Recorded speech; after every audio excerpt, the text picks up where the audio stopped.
How to download and install BingX application on your Android tablets. Hi everyone, welcome back to another video from Wake&Tech. To download and install the BingX application on your tablet is super quick and easy.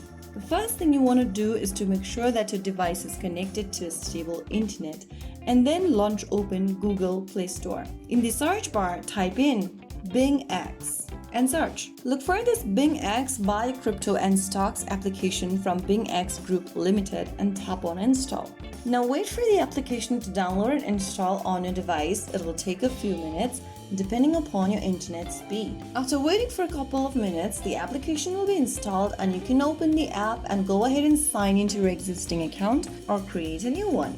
Installing BingX on your Android tablet is quick once you know the right step. Just find the official application and make sure that you are downloading the correct app and you'll be good to go. So that is how you download and install the BingX application on your Android tablet. If you found the video helpful, don't forget to like, share and subscribe to our channel. I will be back again in the next video. Thanks for watching.